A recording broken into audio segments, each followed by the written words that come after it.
29th of January 1945. 2:47 in the afternoon. Holzheim, Belgium. Leonard Aldrich Novak rounds the corner of a snow-covered farmhouse, and his world stops. 90 German soldiers stare back at him. 4 American GIs kneel in the snow, hands locked behind their heads. Their breath comes in white clouds. Their eyes find Dutch's face, wide, desperate, pleading. Half the Germans are holding weapons already. The other half are grabbing rifles from a pile on the frozen ground, moving fast, organized. This isn't chaos. This is a firing squad forming up. Dutch is 5'5", 140 pounds, 27 years old, former steel mill clerk from Pennsylvania. He's got a Thompson submachine gun slung over his shoulder and 30 rounds in the magazine. 30 rounds, 90 men. The math doesn't work. A German officer steps forward, tall, broad-shouldered, face like carved granite. He wears an iron cross at his throat. His uniform is pressed despite the winter campaign. His boots are polished despite the mud and blood of the Ardennes. This is not a man who loses. He shoves an MP-40 submachine gun into Dutch's stomach. Hard. The metal barrel presses against Dutch's ribs through his winter coat. Cold. Unforgiving. The officer's face is 6 inches from Dutch's. His eyes are blue. Ice blue. The kind of blue that's seen men die and felt nothing. He screams something in German. Dutch doesn't speak German. The officer screams again, louder. His face turns red, veins bulge in his neck, spit flies from his mouth. Ergeben Sie sich! Dutch looks at the 90 Germans, looks at his 4 disarmed soldiers kneeling in the snow. Looks at the MP-40 pressed against his gut, and he starts laughing. The German officer's face twists. Confusion first, then rage. He screams louder. Dutch laughs harder. What happens in the next 45 seconds will defy every tactical doctrine written by any military in human history. 21 Germans will die. The rest will throw down their weapons and surrender for the second time today. And Leonard Novak will earn the Medal of Honor for one of the most insane acts of combat in the Second World War. All because he couldn't stop laughing. Suicide laughing at death. That's what Wehrmacht High Command called it in captured intelligence reports dated February 1945. Until Novak killed 21 men in 45 seconds, recaptured 90 prisoners, and became the ghost German veterans whispered about for 40 years after the war ended. This is how a 5'5" nobody from a Pennsylvania steel town terrified an entire army. This is the story of the man they called Der lachende Dämon, the laughing demon. December 17, 1944, Bognes Crossroads near Malmedy, Belgium. 113 American soldiers from the 285th Field Artillery Observation Battalion surrender to Kampfgruppe Piper, SS Panzer Unit, elite, experienced, ruthless. The Americans are rear echelon troops, artillery observers, radio operators. They're not equipped to fight tanks. They do what the Geneva Convention says you do when resistance is futile. They raise their hands. They're herded into a farmer's field, hands up, weapons dropped, prisoners of war. The Germans should march them to a holding area, process them, send them to camps. That's not what happens. The SS opens fire. Machine guns, pistols, rifles. 84 Americans die in that field. Some try to run. They're cut down in the snow. Some fall wounded. They're finished with shots to the head. SS officers walk through the bodies, laughing, shooting anything that moves. 43 men survive by playing dead. They lie in the snow for hours. German boots walk past them. When darkness comes, they crawl away. They make it back to American lines. They tell what happened. The news spreads through the American army like fire through dry timber. Before Malmedy, the war in Europe had rules, unofficial, unspoken, but real. Soldiers surrendered when the situation was hopeless. Prisoners were treated according to convention. There was a kind of grim professionalism between enemies. After Malmedy, the rules are gone. American surrender rates drop from 12% to 3% overnight. Casualties spike 340% in the following month. Both sides fight to the death because surrender means execution. The question becomes, how do you survive when the only choice is fight or die? For Leonard Novak, that question has a different weight, because he's been asking it his whole life. 1934, Braddock Township, Pennsylvania, 8 miles east of Pittsburgh. Leonard Novak is 18 years old. He stands in the doorway of their 2-room apartment above a closed-down grocery store. Inside, his father sits at the kitchen table, a bottle of cheap whiskey, half empty. His father's hands shake as he pours another glass. Vincent Novak is 12. He sits on the threadbare sofa, watching, not understanding. Dutch understands. He's understood for years. Their father starts talking, the way he does when he drinks, about the war, the first war, 1918, Belleau Wood, the trenches, the gas, the screaming. "I ran," their father says. His voice is slurred, thick. "They came over the top and I ran, left my squad, left my post, ran like a coward." Dutch has heard this before. Everyone in Braddock has heard it. The town doesn't forget. When his father walks down the street, people look away. Conversations stop. Nobody says it to his face, but everyone knows. Novak the coward, Novak who ran. His father looks up. His eyes are red, wet. "You understand, Dutch? You understand what I am?" Dutch doesn't answer. "I'm nothing," his father says. "Less than nothing. A man who runs is no man at all." Vincent shifts on the sofa, uncomfortable, scared. He's 12. He shouldn't have to see this. Their mother died 2 years ago. Influenza. Since then, it's been Dutch raising Vincent. Dutch working at the steel mill. Dutch bringing home the paycheck. Dutch making sure Vincent eats, goes to school, has clean clothes. His real father pours another drink. "Promise me something," his father says. "Promise me you'll never run. Never. No matter what. You hear me, Dutch?" Dutch looks at Vincent. His little brother's eyes are wide, frightened. "I promise," Dutch says. His father nods, drinks. "Good, good. Because a man who runs, that man's already dead. He just doesn't know it yet." 6 months later, Dutch's father walks into the Monongahela River at 3 in the morning. They find his body downstream 2 days later. No note, no explanation. The town says it was an accident. Dutch knows better. At the funeral, Dutch makes another promise, this one silent, to himself. "I will never run from anything, ever, no matter the cost." He doesn't know yet what that promise will cost him. June 1941, the draft lottery. Dutch's number comes up. He reports to the induction center at Wilkinsburg, Pennsylvania. He's 23 years old now, still 5'5", still 140 pounds. The medical examiner looks at him and probably thinks clerk duty. Supply course, something safe. Dutch volunteers for the paratroopers. The examiner blinks. "Son, you know what paratroopers do. Jump out of planes," Dutch says. "Jump out of planes behind enemy lines," the examiner corrects. Surrounded, outnumbered, high casualty rates. You sure Dutch thinks about his father, about the river, about promises made to ghosts? I'm sure. Vincent is 19 now, working at the same steel mill where Dutch worked. He drives Dutch to the train station. "You don't have to do this," Vincent says. "You could have been 4F. Bad ankle from that foundry accident. They would have let you stay." Dutch looks at his brother. "And do what? Work the mill until I'm 60, die in my sleep like I never lived at all." "You could live," Vincent says. "That's not nothing." "Dad lived," Dutch says, "for 23 years after Belleau Wood. You think that was living?" Vincent doesn't answer. Dutch gets on the train, airborne training at Fort Benning, Georgia. 5 weeks designed to break you. Running, jumping, climbing, falling. Brutal physical conditioning that washes out 50% of candidates. Dutch is smaller than everyone else. Weaker, slower. He refuses to quit. They run 10 miles with 60 pounds of gear. Dutch finishes last, every time. But he finishes. They do hundreds of push-ups in Georgia summer heat. Dutch's arms shake, his vision blurs. He doesn't stop.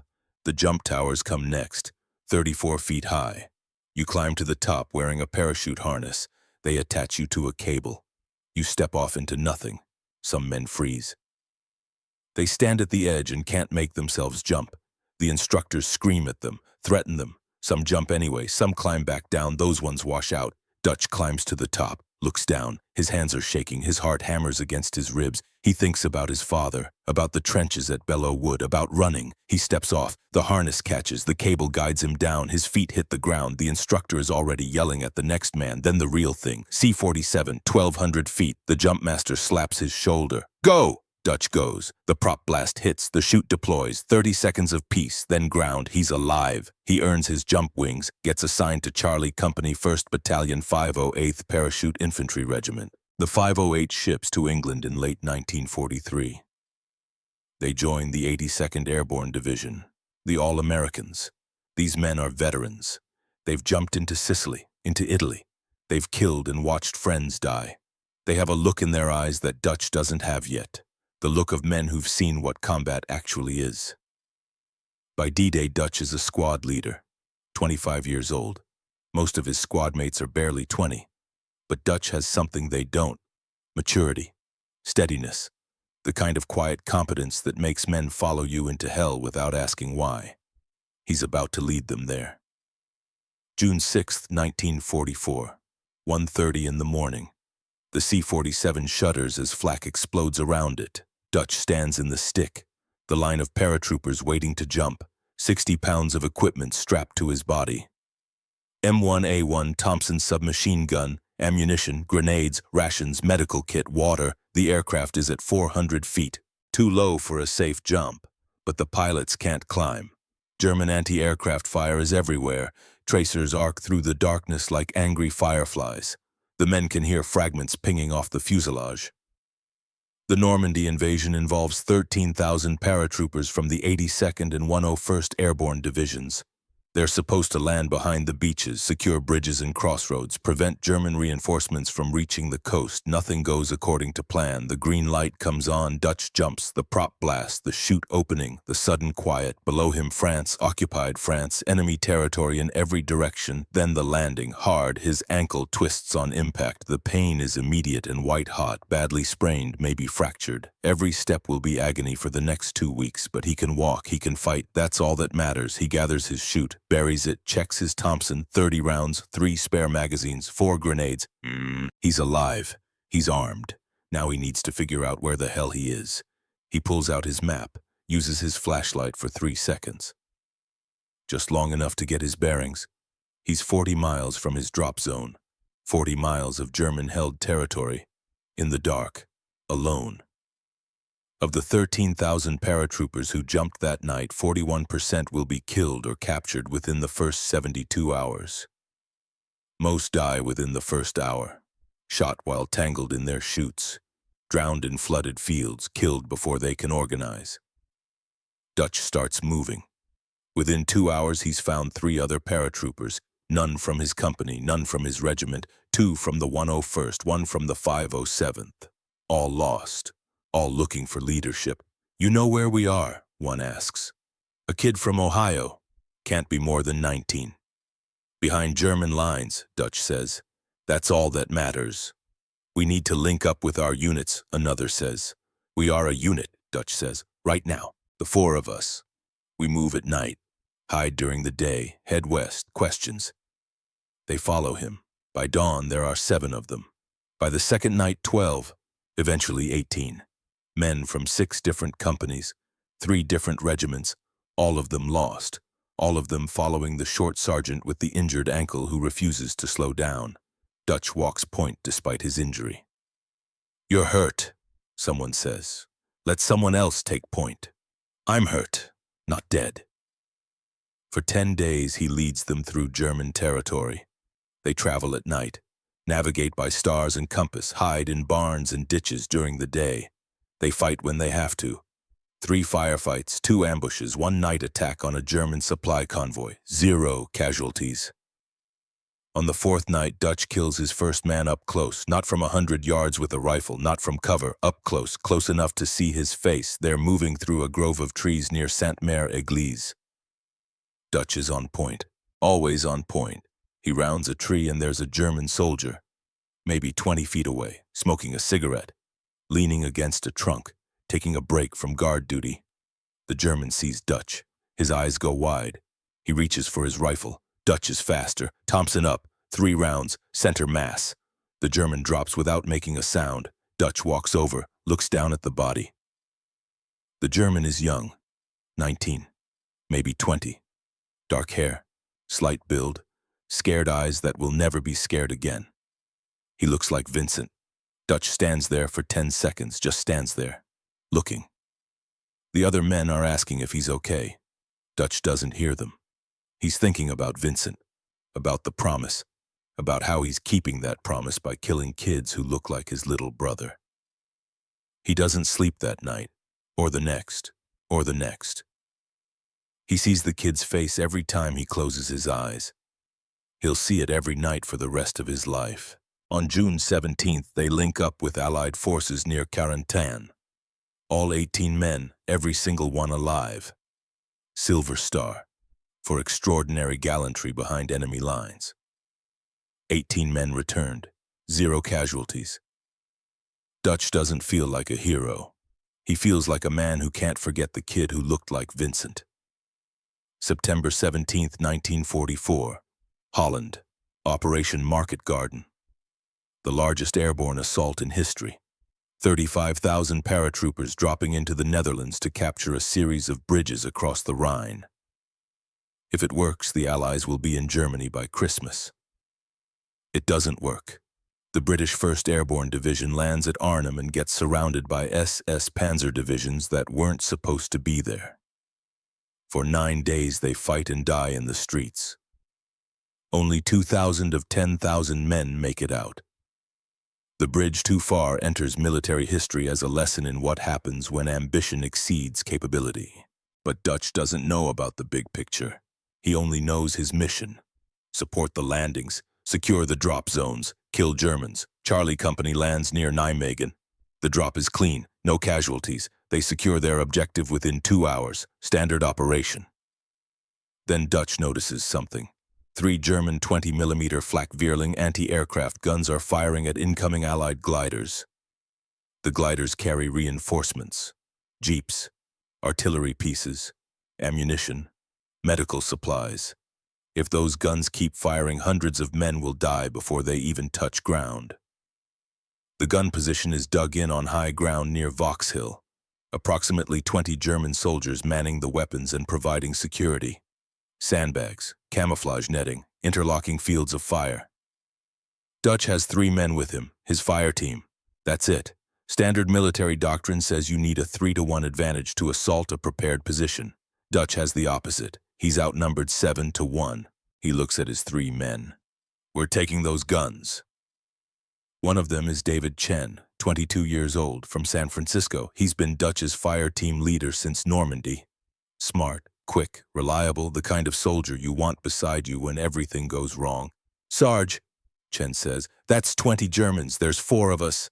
I can count, Dutch says. It you coming or not? Chen grins. Wouldn't miss it. They assault uphill. Dutch leads, Thompson firing in short bursts. The Germans are focused on the gliders. They don't see the 4 Americans until it's too late. Dutch kills the security detachment. 6 men at close range. Chen and the other 2 storm the gun emplacements. Grenades, point-blank rifle fire. It's brutal, savage, no quarter given. 3 minutes later, all 3 guns are silent. 20 Germans dead, 4 Americans standing. The gliders land safely. 200 men who would have died hit the ground alive. Distinguished Service Cross. 4 against 20. All 3 guns destroyed. 200 gliders landed safely. But Dutch doesn't care about the citation. Because David Chen is dying in his arms. A German officer, playing dead, waited until they turned away, shot Chen in the back 3 times. By the time Dutch turned and killed the officer, it was too late. Chen's blood is hot. It soaks through Dutch's gloves. Chen's eyes are wide, surprised, like he can't believe this is happening. Dutch, he whispers. Dutch, I can't. You're okay. Dutch lies. Medic's coming. You're okay.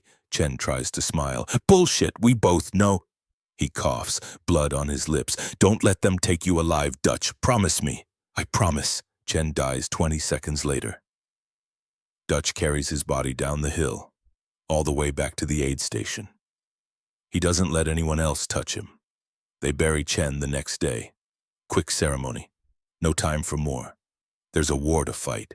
Dutch stands at the grave, doesn't cry, doesn't pray, just stands there. Don't let them take you alive.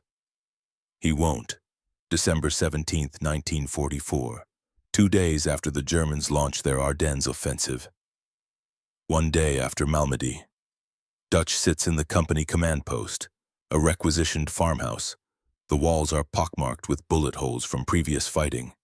It's cold. Their breath makes clouds in the air. The casualty list from Malmedy just came in. 84 names. Men from the 285th Field Artillery Observation Battalion. Executed. Shot down like animals while their hands were raised. Dutch reads through the list. Third name from the bottom. Robert Chen. Private First Class, 20 years old, David Chen's cousin.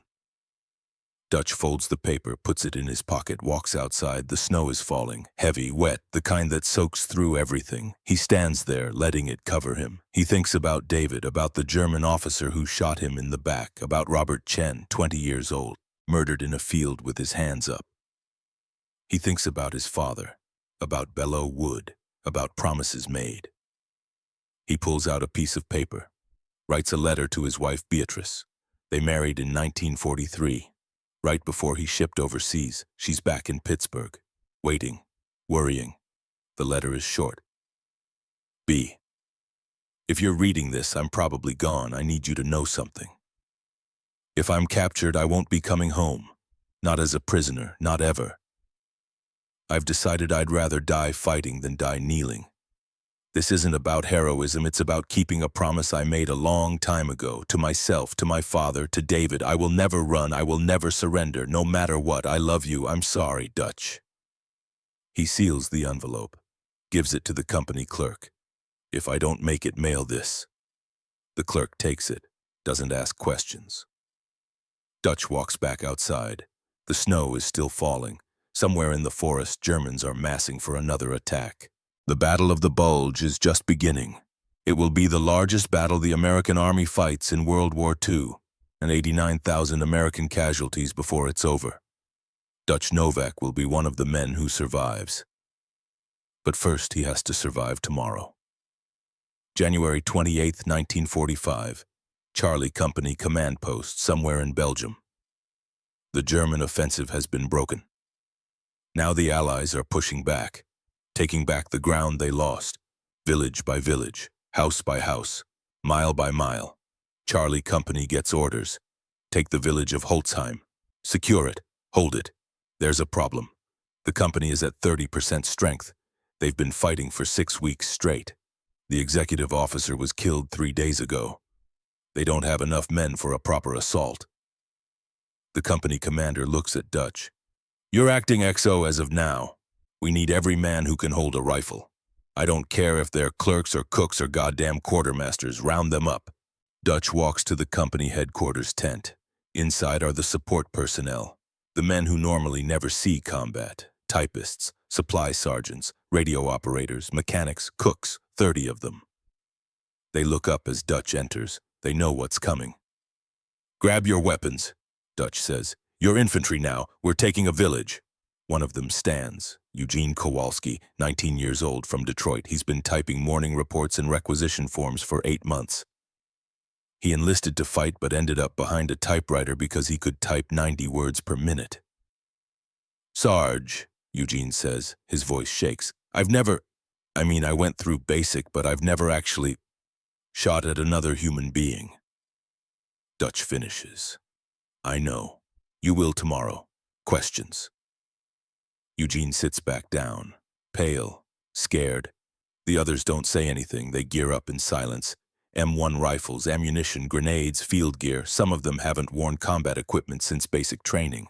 They struggle with the straps, the buckles, the weight. Dutch watches them, thinks about D-Day, about the 18 men he led through 40 miles of German territory. About David Chen. These men aren't soldiers, not yet. But they will be. He'll make sure of it, or they'll all die trying. The march to Holzheim is 15 miles through waist-deep snow, in a driving blizzard, temperatures well below freezing. German artillery shells explode around them. harassing fire from the flanks, random, meant to slow them down, demoralize them. Eugene walks beside Dutch, stumbling, breathing hard. "How do you do it?" Eugene asks. "How do you just keep going?" Dutch doesn't answer for a minute. They push through a snowdrift that comes up to their chests. "You don't think about the whole march," Dutch finally says. "You think about the next step, then the next one, then the one after that. You keep taking steps until there are no more steps to take. What if I freeze? What if I see a German and I just freeze?" "You won't." "How do you know?" "Because I'll be standing next to you," Dutch says. "And if you freeze, you'll get me killed. You won't do that." Eugene nods, keeps walking. They reach the outskirts of Holzheim at 2 in the afternoon. 15 houses arranged around a central square. Smoke rising from chimneys, Germans in every building. Dutch organizes the assault. He splits his 30 clerks into 3 squads, assigns each squad a sector, explains the plan. "We clear house by house. I go in first. You follow. You shoot anything that moves. You don't hesitate. You don't think. You shoot. Understood?" They nod, terrified but ready. The assault begins. Dutch kicks in the first door, Thompson up. A German soldier is sitting at a table eating soup. He looks up, surprised. His rifle is leaning against the wall. 5 feet away, Dutch shoots him before he can stand. Eugene comes in behind Dutch, sees the dead German. The blood. The soup bowl overturned on the floor. He vomits. Dutch grabs his shoulder. "Later. Right now we move." They clear 15 houses, Germans in 12 of them. Short, brutal, close quarters fighting, rifle fire, grenades, bayonets when the ammunition runs low. Eugene kills his first German in the 4th house. The German comes around a corner. Eugene fires without thinking. 3 shots. Center mass. The German drops. Eugene stares at the body, shaking. "You just saved 3 lives, Dutch says. "Mine. Yours. Kowalski's behind you. That's all that matters. Keep moving." 45 minutes later, Holzheim is secure. 80 German prisoners corralled in a farmhouse yard. Hands up. Weapons piled in the snow. Defeated, demoralized, 0 American casualties. Eugene sits on a stone wall, still shaking. Dutch sits beside him. "I killed a man," Eugene says. "Yes. I keep seeing his face." "You will," Dutch says, "for the rest of your life, every night, just like I see mine." "Does it get easier?" "No." Eugene looks at Dutch. "Then how do you keep doing it?" Dutch doesn't answer right away. He looks at the farmhouse, at the 80 prisoners, at his 30 clerks who are now combat veterans whether they wanted to be or not.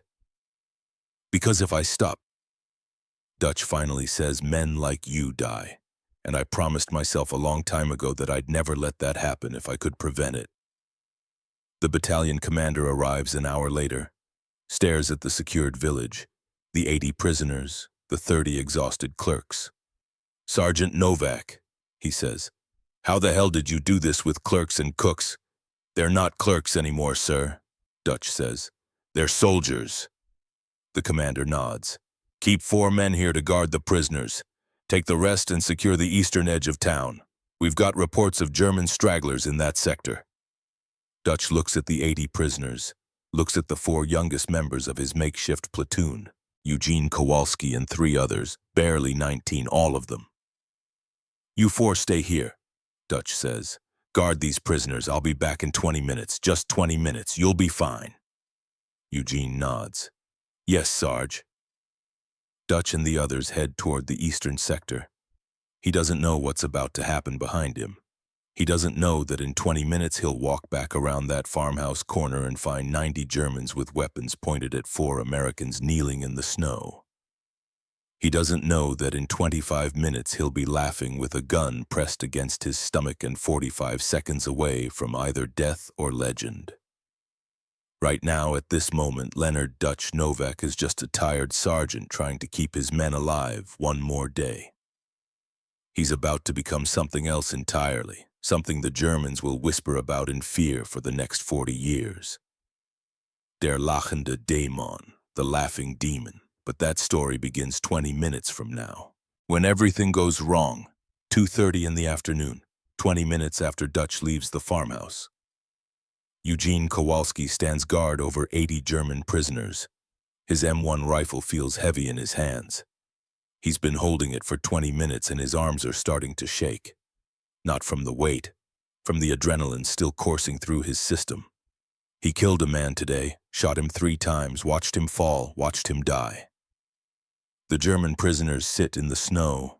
Some of them are wounded, bandages soaked through with blood. Others stare at nothing, shell-shocked, defeated. A few watch Eugene with hate in their eyes. The other 3 guards are spread out around the perimeter. Private Harold Miller, 20 years old, former mechanic. Private First Class Tommy Brennan, 21, was studying to be a teacher before the war. Corporal James Hartley, 23, worked in his father's hardware store. 4 men, 80 prisoners. The math should work. The prisoners are disarmed. Their weapons are piled 30 feet away. A stack of Mauser rifles, a few MP40s, some pistols, all of it under the snow that keeps falling. The prisoners should stay prisoners. That's not what happens. Eugene sees them first. 12 figures moving through the blizzard, white winter camouflage capes over their uniforms. At this distance in this weather, they look almost identical to Americans in winter gear. Eugene assumes they're reinforcements from battalion. He lowers his rifle. By the time he realizes his mistake, it's too late. The 12 Germans move fast, organized. This is a patrol that's been operating behind American lines. They know what they're doing. They've done this before. They're on the 4 guards before anyone can shout. Miller goes down, Brennan disarmed, Hartley overwhelmed, Eugene grabbed, thrown down. A German stands over him. MP40 aimed at his face. Nicht bewegen! The German patrol leader barks orders, fast, efficient. The 4 American guards are dragged to the center of the farmyard, forced to their knees. Hands locked behind their heads. The 80 prisoners stir. Confusion at first, then understanding, then hope.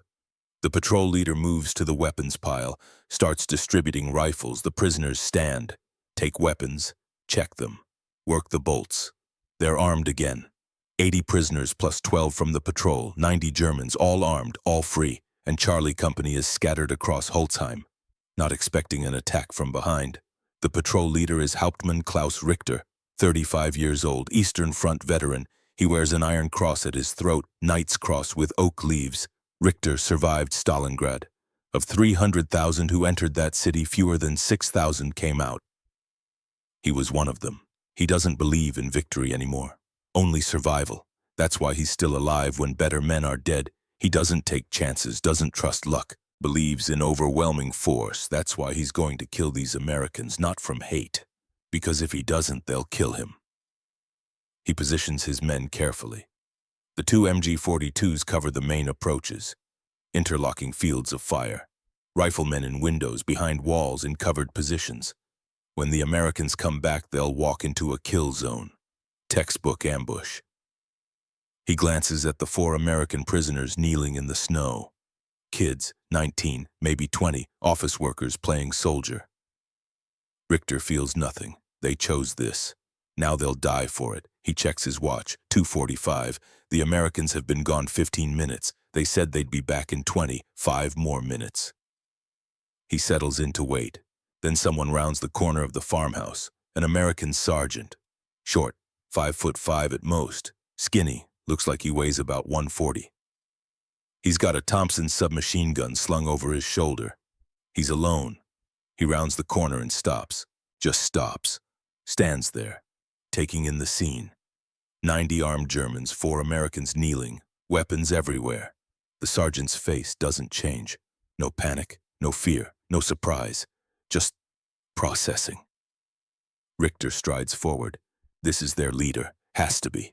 Sergeant stripes on his sleeve. This is the man who took the village, who captured Richter and his men in the first place. This is the prize. Richter grabs his MP40, closes the distance in 4 strides, shoves the barrel into the American's stomach, hard, makes sure he feels it. Ergeben Sie sich! Richter screams. Surrender! The American just looks at him. Blank expression. Richter screams louder. Ergeben Sie sich! Waffe fallen lassen! Surrender! Drop your weapon! The American's face doesn't change. Richter feels frustration rising. This American is mocking him. Jetzt! Richter screams. Now his men are watching. 90 Germans, all armed, all waiting. This American needs to surrender, needs to drop his weapon, needs to kneel like the others. Then Richter will give the signal. Then his men will kill them all. The American's mouth opens, then he starts laughing. Dutch's brain runs calculations. 90 Germans, 1 Thompson, 30 rounds, 3 spare magazines, 120 rounds total. Needs 3 bullets per German, that's 276 rounds, 156 short of a miracle. The officer screaming. MP40 pressed into his gut. 1 squeeze and Dutch is dead. Dutch doesn't speak German, has no idea what the officer is saying. But the meaning is clear. Surrender, drop weapon, kneel, then die. He read the Malmedy list, 84 names, men who surrendered, men who died kneeling. David Chen's last words, don't let them take you alive. His father, the river, the promise, I will never run, never surrender, no matter the cost. His brain presents options. Surrender, hope for Geneva Convention, probability 3% based on Malmedy. Fight, draw and shoot, die immediately, probability 0.1%. Run, die running like his father, probability 0. That option was never available. No fourth option, no miracle, no rescue, just 3 ways to die. Then his brain notices something. The officer is losing control, screaming, frustrated, wants compliance, wants surrender, wants control. What if you take that away? What if you confuse him so badly he doesn't know what to do? 3 seconds of confusion, 3 seconds where he doesn't pull the trigger, 3 seconds to grab the Thompson. It's not a plan, it's desperation. But Dutch is dead anyway, so what does he have to lose? So Dutch Novak does the only thing he can think of that might buy him those 3 seconds. He laughs. It starts as a smile. Just the corners of his mouth turning up. The German officer sees it. His face gets redder. He screams louder, Ergeben Sie sich! The smile becomes a grin. There's something absurd about this. This officer screaming in German at someone who doesn't understand German. Expecting compliance through volume. The grin becomes a chuckle.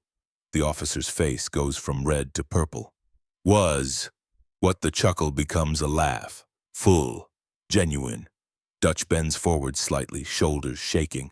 I don't understand a damn word you're saying, Dutch says through the laughter. Some of the German soldiers start laughing too. They can't help it. The absurdity is infectious. Their officer is screaming at this tiny American sergeant who's just standing there laughing with a gun in his gut. The officer looks around, sees his own men laughing, his authority crumbling, his control slipping. Ruhe! He screams at them. Silence. Dutch laughs harder. He's committed now. All in. The officer is losing control, and every second that passes is 1 more second Dutch is still alive. 3 seconds, that's all he needed. He's gotten 7. He bends over further. Like the laughter is too much. His hands come up. 1 hand on his stomach, the other reaching up toward his face. Except his hand doesn't go to his face. It goes to his Thompson. The German officer watches, still screaming, but watching. He thinks Dutch is surrendering his weapon. Finally. Dutch's hand closes around the Thompson's grip. His finger finds the trigger. The weapon is still pointing at the ground. He's still laughing, still bent over. The officer's face shows confusion now, mixed with rage. This American isn't acting right, isn't following the script. Eugene Kowalski, still kneeling in the snow with his hands behind his head, watches Dutch. Sees the hand on the Thompson. Understands what's about to happen. He starts shifting his weight, getting his feet under him, ready to move. The other 3 guards see Eugene, see Dutch. They understand too. 10 seconds have passed since Dutch started laughing. The Germans are confused, off balance, watching their officer try to regain control. Dutch thinks about David Chen, about his father, about Vincent back home, about Beatrice waiting for a letter that might never come. He thinks about Eugene Kowalski, 19 years old, killed his first man 2 hours ago, kneeling in the snow with a German rifle pointed at his head. He thinks about the promise he made when he was 18. I will never run. Dutch stops laughing. Dutch swings the Thompson down, 1 fluid motion, muscle memory from thousands of hours of training. The weapon comes off his shoulder. The barrel comes into line. His finger is already on the trigger. The German officer sees it happening. His eyes go wide. His mouth opens to shout. Dutch squeezes the trigger. The Thompson roars. 8 rounds hit Klaus Richter in the chest. At contact range, the impact lifts him off his feet, throws him backward. His MP40 fires. 1 round goes wide, buries itself in the farmhouse wall. Richter is dead before his body hits the snow. Second 3. Dutch pivots. The Thompson is still firing. He sweeps the barrel across the Germans nearest to him. 6 more Germans drop. Killed before they can raise their rifles, Dutch is screaming, "Gene, get their guns! Get the guns!" Eugene moves, throws himself sideways, grabs the nearest Mauser rifle from a dead German's hands, rolls, comes up aiming. The Thompson clicks empty. 30 rounds gone in 3 seconds. Second 6. This is the moment.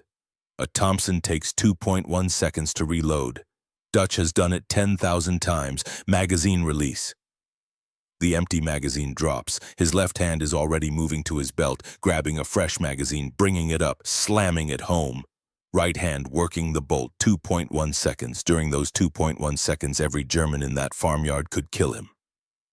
They don't, because they're in shock, because their officer just died, because this American was laughing and now he's killing, because Dutch is moving, lateral movement to his right, never standing still. Harold Miller isn't moving. He's lying face down. A German soldier stands over him. Rifle aimed at Miller's head, about to execute him. Eugene shoots the German. 3 rounds. The German drops. Miller rolls over, grabs the dead German's rifle, starts firing. Second 10. Dutch's Thompson is loaded. He's firing again. Short bursts. Controlled, picking targets. The Germans are starting to react, starting to return fire. Bullets crack past Dutch's head. 1 round hits the farmhouse wall beside him, sprays wood splinters across his face. He keeps firing, keeps moving. Tommy Brennan and James Hartley grab rifles, start shooting from prone. They're low, hard to hit. They've got good fields of fire. The Germans are caught in a crossfire. Dutch in front, Eugene and Miller on the left, Brennan and Hartley on the right. Second 15, Dutch sees a German bringing an MG42 into position. If that gun starts firing, this is over. Dutch empties his Thompson at the gun crew. 20 rounds. The gunner drops. The assistant gunner tries to take over. Dutch's last 10 rounds kill him too. The MG42 falls silent before it ever starts firing. Second 20, Dutch is out of ammunition again. He drops behind a stone wall, reloads. His hands are shaking now. Adrenaline, fear. He can hear Eugene firing, methodical, controlled. He can hear Brennan and Hartley, short bursts, good fire discipline. He can hear the Germans shouting, screaming, chaos, good, chaos is good. Second 30, Dutch comes back up, Thompson loaded. He picks his targets. A German trying to organize a squad. Dutch kills him. Another German trying to bring a machine gun into action. Dutch kills him too. The Germans are breaking. Some throw down their weapons, raise their hands, others try to run. Eugene shoots a German who's aiming at Dutch. The German drops. Miller shoots another one, then another. Brennan's rifle clicks empty. He reloads. Smooth. Fast. Second 40. The firing slows. Sporadic now. The Germans who are still alive are either surrendering or dying. Dutch's Thompson clicks empty again. He reaches for another magazine. His last one. He doesn't need it. Second 45. Silence. The kind of silence that comes after violence. When the gunfire stops and all you can hear is ringing in your ears and men moaning in the wind. Dutch stands. Thompson ready. Scanning for targets. There are none. 45 Germans are standing with their hands up. Their rifles are on the ground. Their faces are white, shocked. 21 Germans are dead, more than 20 are wounded, lying in the snow, bleeding, crying. Klaus Richter is dead, 8 bullets in his chest. His iron cross is soaked with blood. His eyes are still open, still staring at nothing. Eugene is standing, rifle smoking. He's breathing hard, shaking, but alive. Miller is alive. Brennan is alive. Hartley is alive. All 4 guards, still alive. Dutch looks down at Richter's body, looks at the 21 dead Germans, looks at his 4 men. That, Dutch says, was the stupidest thing I've ever seen. Eugene starts laughing. Not humor, hysteria, relief. The laughter of a man who should be dead but isn't. The others join in, all 4 of them, standing in a farmyard full of bodies, laughing like maniacs. The German prisoners watch them. These Americans are insane, led by a demon who laughs at death. They don't know his name yet.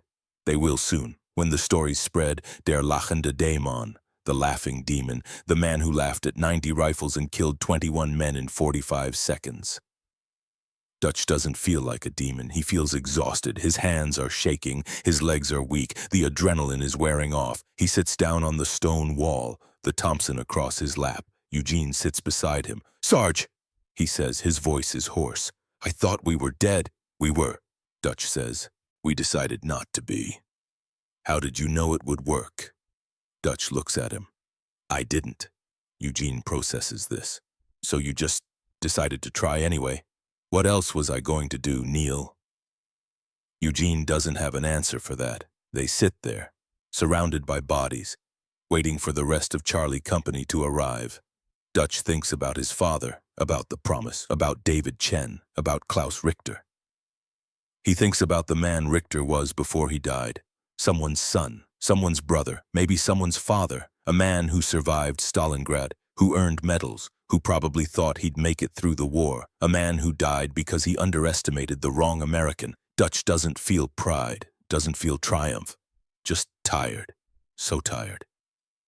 He's killed 47 men in this war, 21 of them in the last 45 seconds. He'll kill more before it's over. He knows that.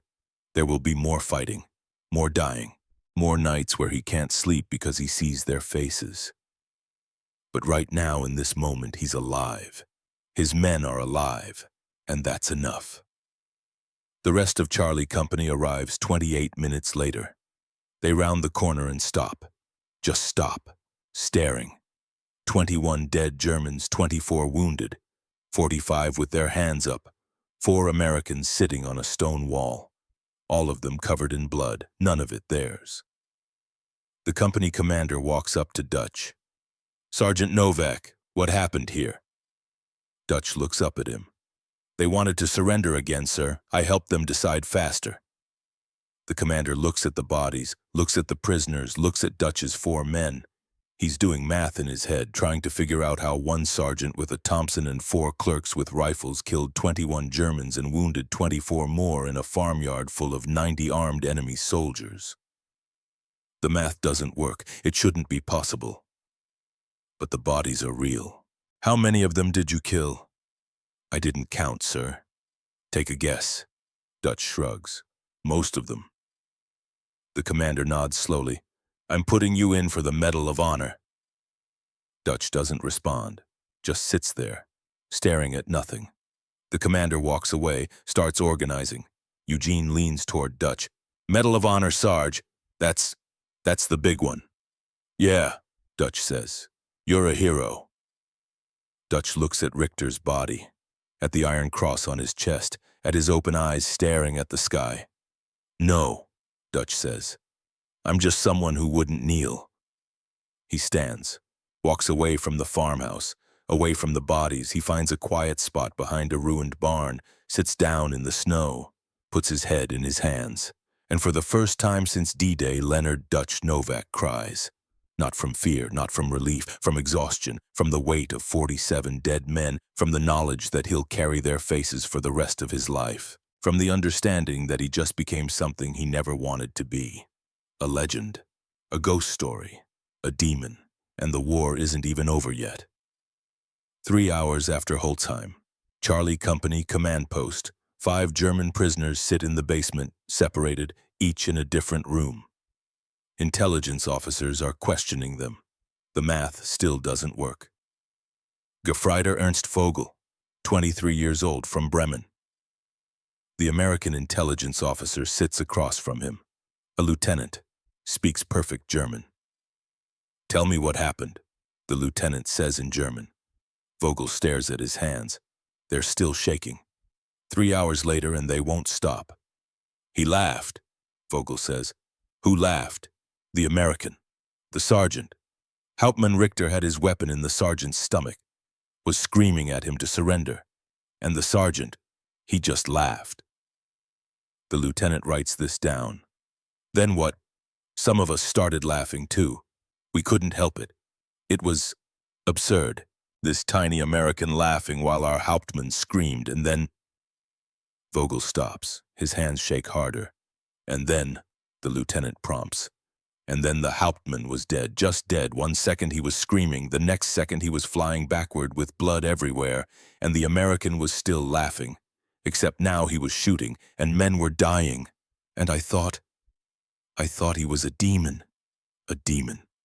Der lachende Dämon, Vogel whispers. We saw him laugh at death. We saw him kill Richter with a gun pressed to his own stomach. How does a man do that? The lieutenant writes this down too. What did you do?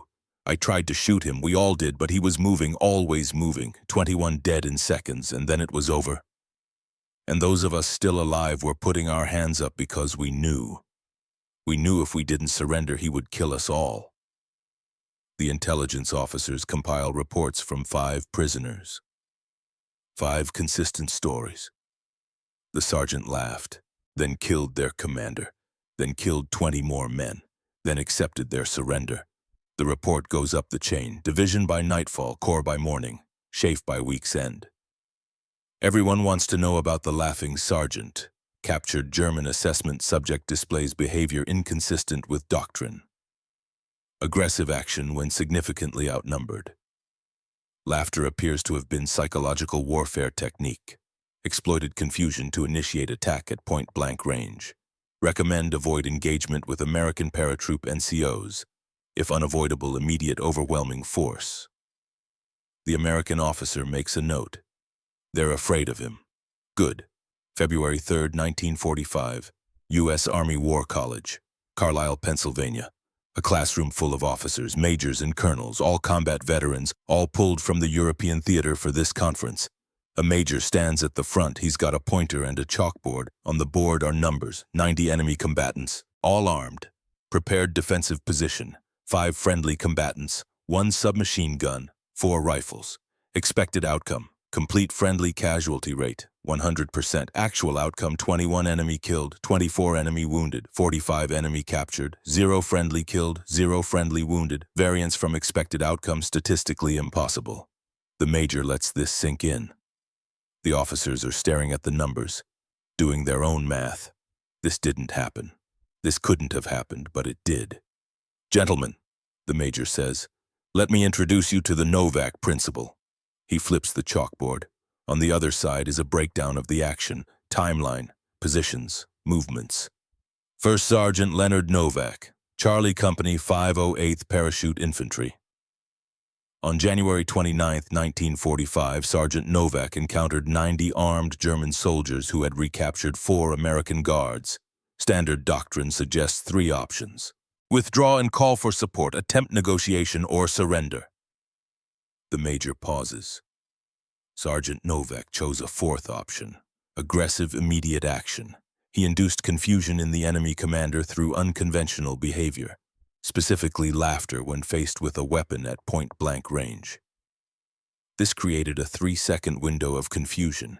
He exploited this window to eliminate the enemy commander and initiate combat at contact range. A colonel in the front row raises his hand. Major, you're telling us this sergeant's tactic was to laugh at the enemy? The laugh was psychological warfare.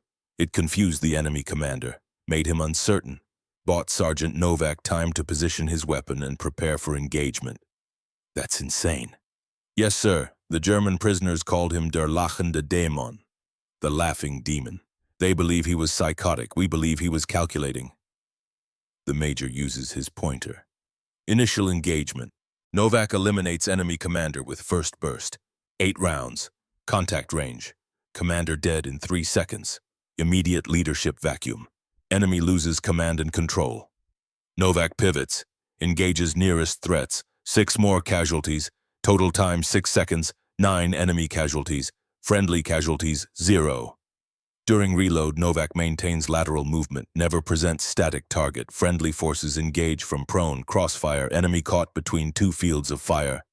Novak identifies high-value targets, eliminates gun crews, prevents force multipliers from becoming effective. Total engagement time 45 seconds, 21 enemy killed, 24 wounded, 45 captured, friendly casualties 0. The room is silent, officers taking notes. The Novak principle. The major writes on the board is this. When significantly outnumbered and facing certain death, aggressive psychological disruption combined with immediate violent action can create temporary numerical parity through enemy confusion and leadership elimination. He underlines it. This is now doctrine. As of February 1st, all airborne units are being trained in the Novak principle. When conventional options are exhausted, unconventional action becomes conventional. How do you train this? An officer asks. You can't train the laugh, the major says. But you can train aggressive action, immediate violence, exploitation of confusion. The principle is universal. He flips another chart. Statistics. Before Holzheim, 0 documented successful engagements at numerical disadvantage greater than 10-1 by single combatant. After Holzheim doctrine distributed 7 successful engagements at numerical disadvantage, between 8-1 and 15-1 in final 3 months of war. Average friendly casualties before doctrine 98% when outnumbered 10-1 or greater. Average friendly casualties after doctrine 43% when applying Novak principle concepts. Gentlemen, the major says, one sergeant in one farmhouse in Belgium changed how we fight. The question is, how do we teach it to every soldier in the U.S. Army? The officers start asking questions. The discussion goes for 2 hours. Nobody mentions that Leonard Novak is still in Belgium, still fighting, still leading men into combat. September 5th, 1945, the White House, Washington, D.C. The war is over. Germany surrendered in May. Japan surrendered 2 weeks ago after Hiroshima and Nagasaki. The killing is finally done. Leonard Novak stands in the Rose Garden. He's 27 years old but looks 40. His hair is prematurely gray, white at the temples. He's wearing his dress uniform. 82nd Airborne, jump wings, rows of ribbons on his chest. Purple Heart with 2 oak leaf clusters, Bronze Star, Silver Star, Distinguished Service Cross. Soon he'll have one more. 45 people in the Rose Garden, Beatrice in the front row. She hasn't seen him in 2 years. He looks older, haunted, but alive. President Harry S. Truman walks toward him. He carries a light blue ribbon. On the end is a 5-pointed star, the Medal of Honor. Truman pins the medal around Dutch's neck. 5 ounces feels like a stone. First Sergeant Novak, on behalf of a grateful nation, the Medal of Honor for extraordinary heroism. Truman adds something personal. I would rather have this medal than be President of the United States. Dutch doesn't know what to say, so he says nothing, just nods, accepts the handshake, stands while photographers take pictures. Inside his head, he's thinking about someone else. Private Harold Miller, 20 years old, killed at Holzheim, not during the 45 seconds. After, German artillery hit the command post that night. Miller was inside. Direct hit. Miller survived Holzheim, survived the impossible, died 6 hours later. Dutch thinks about David Chen, about Robert Chen, about Klaus Richter, about all the faces he sees every night when he tries to sleep. He thinks I'd rather have them back than this medal, but he doesn't say it. You accept the medal. You shake the hands. You smile for the cameras. You say thank you. And later, when nobody's watching, you put the medal in a case and you try not to look at it, because every time you do, you see faces.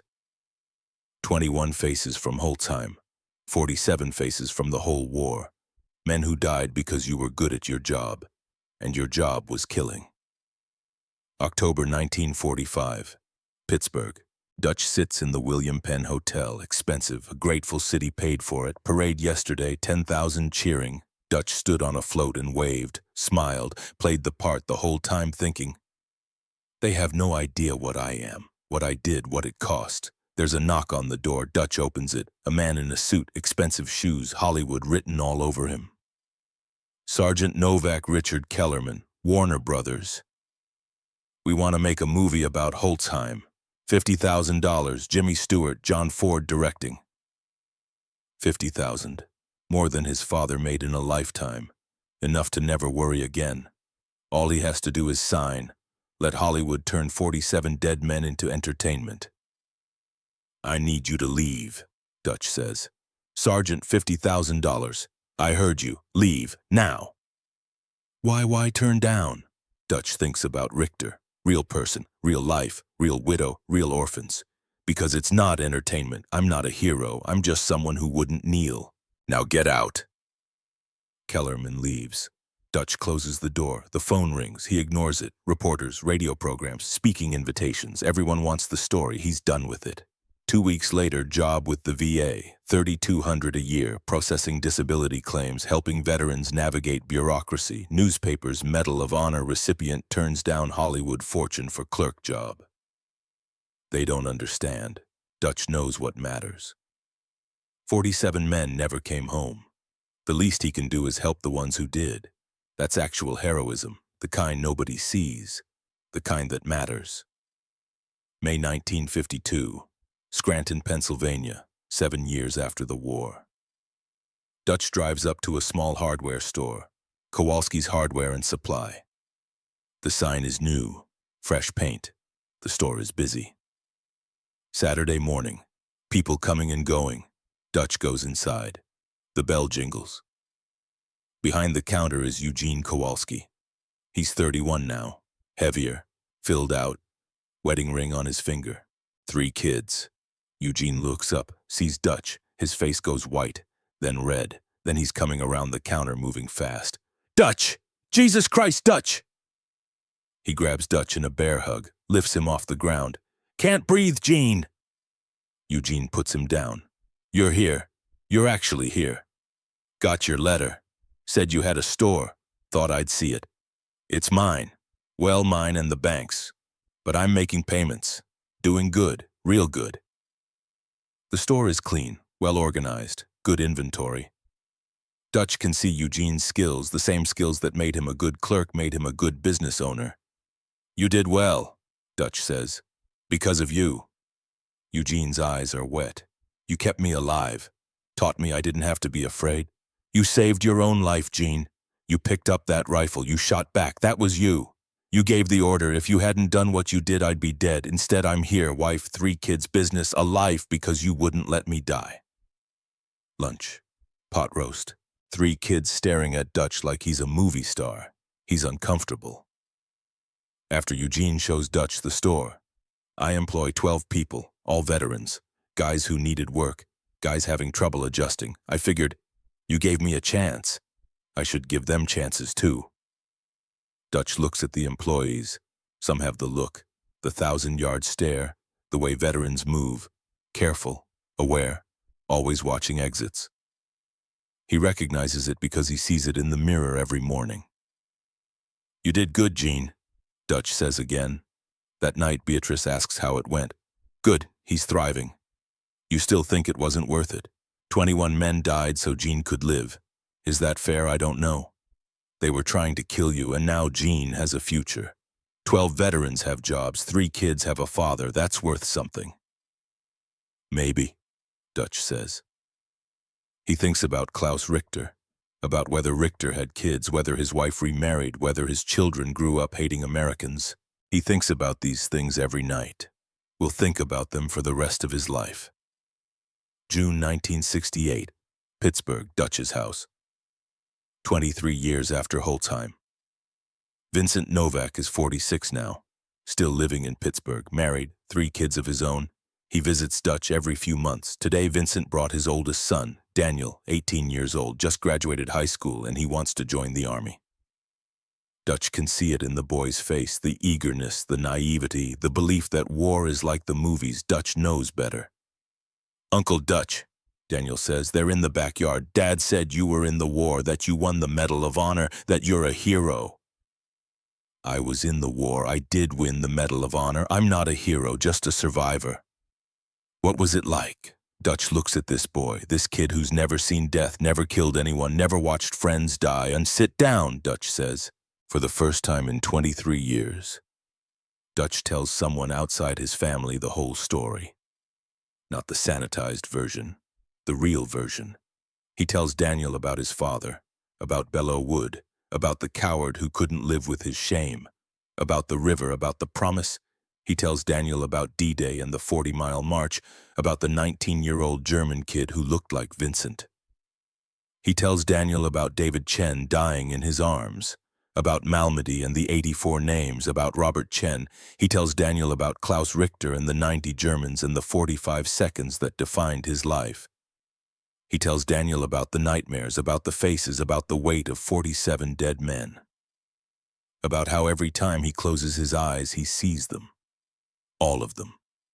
He tells Daniel about Harold Miller, about how Miller survived the impossible and died 6 hours later from random artillery, about how there's no justice in war. Daniel listens, doesn't interrupt. His face goes from eager to uncertain to pale to sick. When Dutch finishes, Daniel is quiet for a long time. "So you think I shouldn't join?" Daniel finally says. "I think you should understand what you're signing up for. The Army doesn't need more warriors. The Army needs more medics, more doctors, more people who save lives instead of taking them. But you took lives. You saved people by killing the enemy. I did, and I'll carry those faces forever. 21 men at Holzheim, 47 total in the war. I can tell you details about every single one. That's what killing does. It stays with you. Forever." Dutch leans forward. "Daniel, war isn't about glory. It's not about being a hero. It's about doing terrible things, because if you don't, worse things happen. I killed 47 men, but I saved hundreds.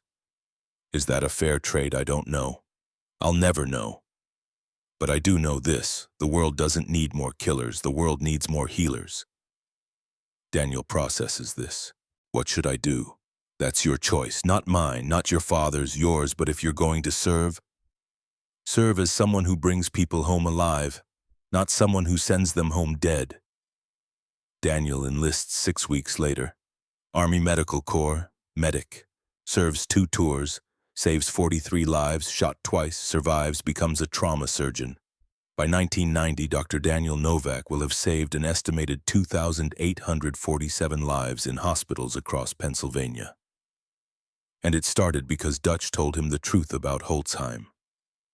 November 20th, 1992, Braddock Hills, Pennsylvania. 47 years after Holzheim. Leonard Aldrich Novak dies at home. Pancreatic cancer. He's 74 years old. Beatrice beside him, still strong, still loving him.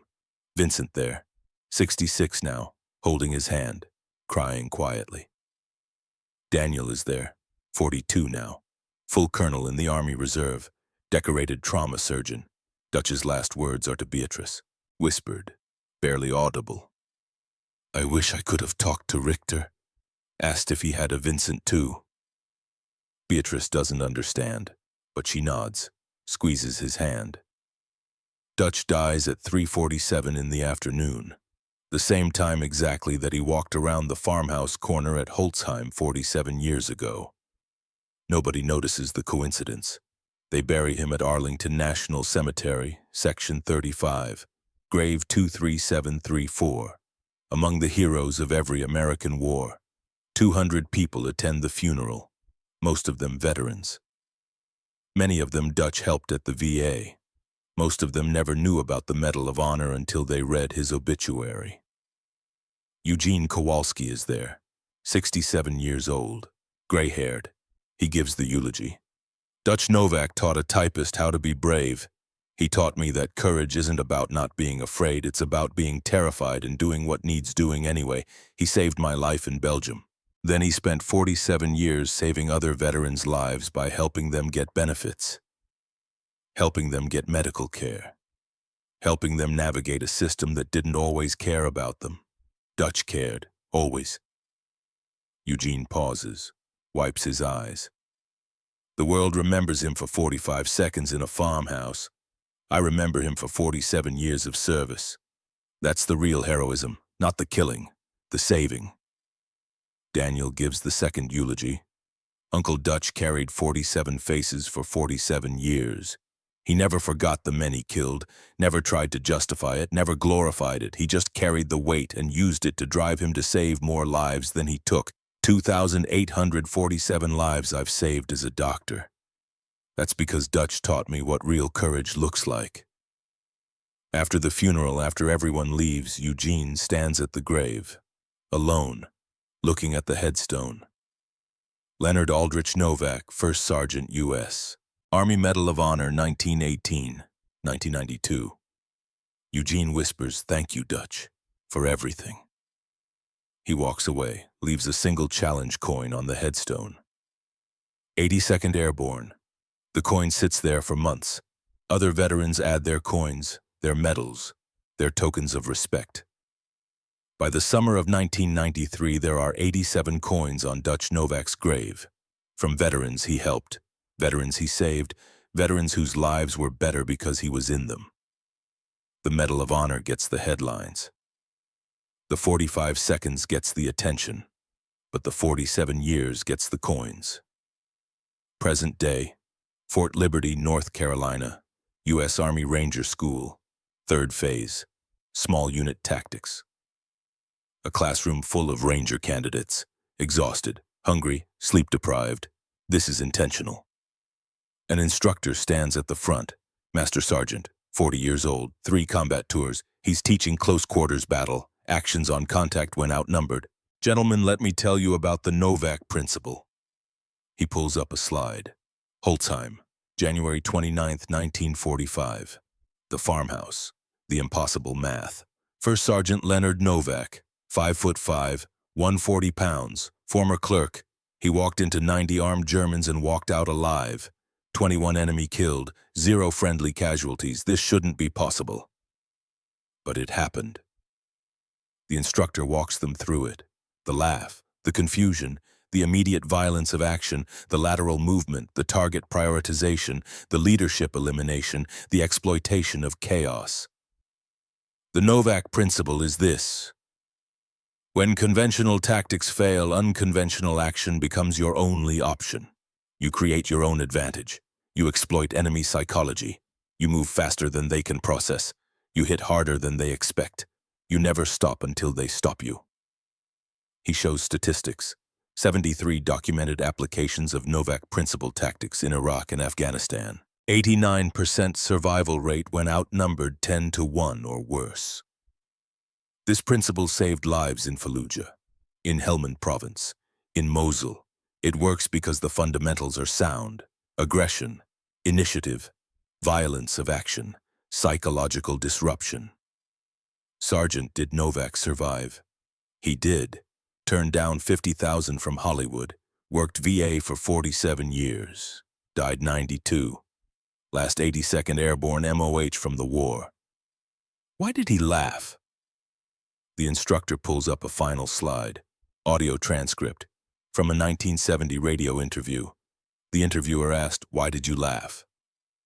Dutch's answer: "I saw my father's face in that German officer's eyes, both of them screaming because they were terrified. My father terrified of being a coward. That officer terrified I wouldn't do what he expected. I laughed because I finally understood. We're all just scared men pretending to be brave. My father pretended by running. I pretended by fighting. That officer pretended by screaming. In the end, we all did what we thought would let us sleep at night. Some of us just sleep better than others." The classroom is silent. The candidates are processing, understanding. "Gentlemen," the instructor says, 45 seconds of combat, 47 years of service. That's the Novak legacy, not the killing, the commitment, the understanding that real heroism isn't about the moment, it's about the lifetime. Class dismissed. The candidates file out. They'll remember this lesson. Some of them will apply it. Some of them will survive because of it. Some of them will go on to teach it to the next generation. The Novak principle lives on, still saving lives, still teaching soldiers how to think when everything is impossible. Dutch Novak chose to fight, and in fighting he changed how America fights. That's the real legacy. Not 45 seconds of legend, 47 years of service. 2,847 lives saved by Daniel. 12 veterans employed by Eugene. Countless veterans helped by Dutch at the VA. 73 applications of the Novak principle in modern combat. The ripple effects of one man who wouldn't kneel, one sergeant who laughed at death, one former clerk who became a ghost story Germans told their children. Der lachende Dämon, the laughing demon. Except he wasn't a demon. He was just a man. A short, tired, haunted man who carried 47 faces and used that weight to drive him to save more lives than he took. That's heroism. Not the kind you see in movies, the kind you live every day, the kind nobody cheers for, the kind that matters, and somewhere in Arlington, Section 35, Grave 23734. There are 87 challenge coins on a headstone. From the people who understood, from the people who knew, from the people whose lives were better because Leonard Dutch Novak was in them. 45 seconds made him a legend. 47 years made him a hero. The difference matters. Remember that. Somewhere in a Belgian farmhouse turned museum, tourists walk past a plaque. Most don't read it. Those who do see a name, a date. 21 killed in 45 seconds. They take pictures, move on, never knowing the full story, never knowing about the coward's son who became a legend by refusing to run, never knowing about the 47 years no one celebrated, never knowing that the shortest man in that farmhouse carried the heaviest weight for the rest of his life. But in Arlington, 87 coins know. In Scranton, 12 veterans know. In hospitals across Pennsylvania, 2,847 lives know. And at Fort Liberty, every ranger who learns the Novak principle knows. The laugh that saved lives, the 45 seconds that changed doctrine, the 47 years that defined heroism. Leonard Dutch Novak, 5'5", 140 pounds, the laughing demon who was just a man who wouldn't kneel.